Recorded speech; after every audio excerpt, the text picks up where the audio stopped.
আসসালামু আলাইকুম, কেমন আছেন সবাই? আশা করছি ভালো আছেন। আজকে আমি নিয়ে আসলাম খুবই মজার একটা রেসিপি, গরুর মাংসের কালাভুনা বা চট্টগ্রামের ঐতিহ্যবাহী কালাভুনা। আজকে আমি খুব সহজে রাঁধুনি মশলা দিয়ে কালাভুনা করে দেখাবো। তাহলে চলুন কালাভুনা রান্না শুরু করে দেই। আমি এখানে 2 কেজি মাংস নিয়েছি, গরুর মাংস। ধুয়ে ভালোভাবে পরিষ্কার করে নিয়েছি। এটা আমি ঝরাইনি, মানে ধুয়ে সঙ্গে সঙ্গে আমি দিয়ে দিচ্ছি। আর দেখে বুঝে গেছেন আমি চর্বি ফেলে নিয়ে, কিছু চর্বি আছে। আসলে এটা রান্না করার সময় চর্বিটা একটু প্রয়োজন হয়। সবগুলা মাংস দিয়ে এখন দিয়ে দিচ্ছি পেঁয়াজের কুচি 1 কাপ। তারপর দিব এখন স্বাদ মতো লবণ, আর এখন দিচ্ছি 2 টেবিল চামচ সয়া সস। আমি রাঁধুনি প্যাকেটের সম্পূর্ণ ইনস্ট্রাকশন ফলো করছি। আপনারা এভাবে করলে আশা করি আপনাদের কাছেও ভালো লাগবে। তারপর 1/2 কাপ টমেটো সস দিয়ে একটু মাখিয়ে নিলাম। খুব মাখানো শেষ। এখন আমি দিয়ে দিব রাঁধুনি রেডিমিক্স কালা ভুনার মশলা। কালা ভুনার প্যাকেটে, মানে রাঁধুনির এই প্যাকেটে 2টা ছোট প্যাকেট থাকে, একটা ছোট একটা বড়। ছোটটা আমি পরে দিব একদম শেষে, রান্নার শেষে। আর বড় যে প্যাকেটটা আছে এই প্যাকেটটা ছিঁড়ে এখন সম্পূর্ণ মশলাটুকু আমি এখন দিয়ে দিচ্ছি। একটুও রাখবো না, কারণ এখানে পরিমাপ করাই আছে, সেটাই আমি ফলো করছি। প্যাকেটের মধ্যে খুব ভালোভাবে এটার ইনস্ট্রাকশনটা দেওয়া আছে। মশলাটা দিয়ে তারপর এখন দিয়ে দিচ্ছি 1 কাপ সরিষার তেল। আসলে কালা ভুনাটা সরিষার তেল দিয়ে করতে হয়, তাহলে কালারটা খুব সুন্দর আসে, একদম কালো কালো আসে। এখন এটাকে খুব ভালোভাবে মিক্স করে নিচ্ছি। মশলার সঙ্গে তেল, মাংস সব ভালোভাবে মিক্স করে নিচ্ছি।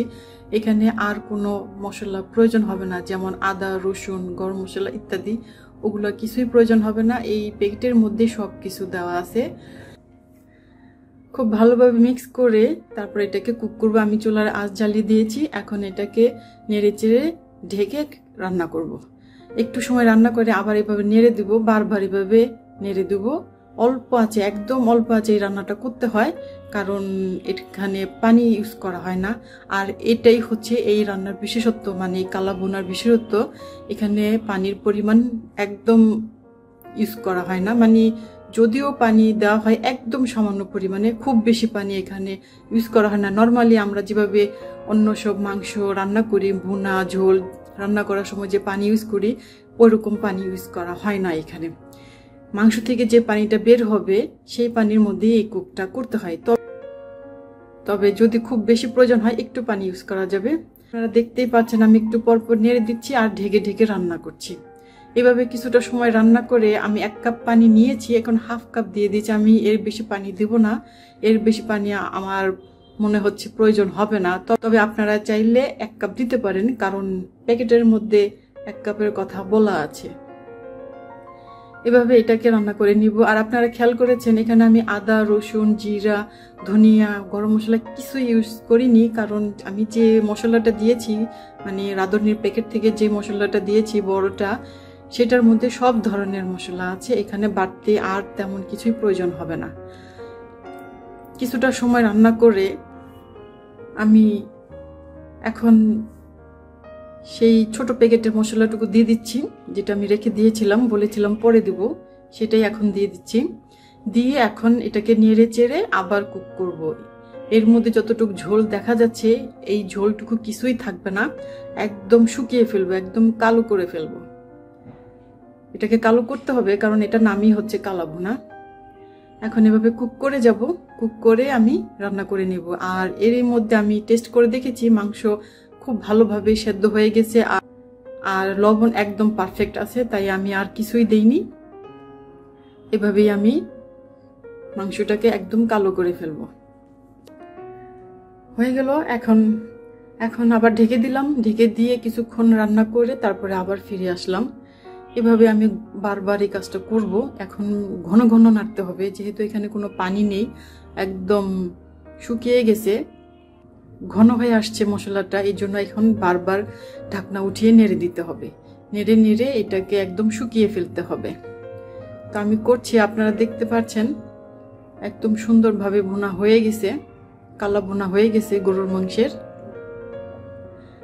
এখন আমি একটা কাজ করব, এটাও প্যাকেটের গায়ে লেখা ছিল হট টমেটো সস দেওয়ার জন্য, কিন্তু আমি এখানে একটু চিলি সস দিচ্ছি।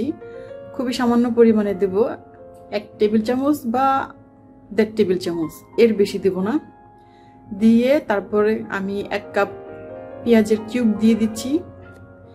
পেঁয়াজের কিউব দিয়ে খুব ভালোভাবে এখন এটাকে একটু মিক্স করে নেব। আমি এখন এটাকে আর রান্না করব না, বাস 1 মিনিটের মতো এটাকে একটু মিক্স করে তারপর 10 মিনিট অপেক্ষা করব। 10 মিনিট অপেক্ষা করে এটাকে আমি সার্ভ করব। তো আমি সার্ভ করলাম নান রুটির সঙ্গে। আর এই নান রুটির রেসিপিটা আমার চ্যানেলে আছে, আমি লিঙ্কটা দিয়ে দেবো, আপনারা দেখে নিতে পারেন। খুবই সহজ এই রুটিটা বানানো আর খুবই মজা। আমি নান রুটি দিয়ে সার্ভ করলাম, তবে আপনারা চাইলে কালো ভুনা পরোটার সঙ্গেও খেতে পারেন, পরোটার সঙ্গেও খুব ভালো লাগে। তো এই ছিল আজকে আমার রেসিপি, আশা করছি আপনাদের ভালো লেগেছে। এভাবে কালো ভুনা করে সহজে খাওয়া যায় বাসায়, তেমন কোনো ঝামেলা নেই। মশলার প্যাকেট আমাদের ঝামেলা অনেকটা কমিয়ে দিয়েছে, ঝটপট এভাবে রান্না করে খাওয়া যায়। তো আজকে বিদায় নিচ্ছি, চলে যাচ্ছি। যদি আমার রেসিপিটা আপনাদের ভালো লেগে থাকে তাহলে প্লিজ একটা লাইক করবেন। আপনার একটা লাইকের জন্য আমার এই ভিডিওটা ইউটিউব হাজার মানুষের কাছে পৌঁছে দিবে। তো আজকে আর বেশি কথা বলবো না, সবাই ভালো থাকবেন, নিরাপদে থাকবেন। আল্লাহ হাফেজ। আর অবশ্যই এভাবে বানিয়ে অন্তত একবার খেয়ে দেখবেন।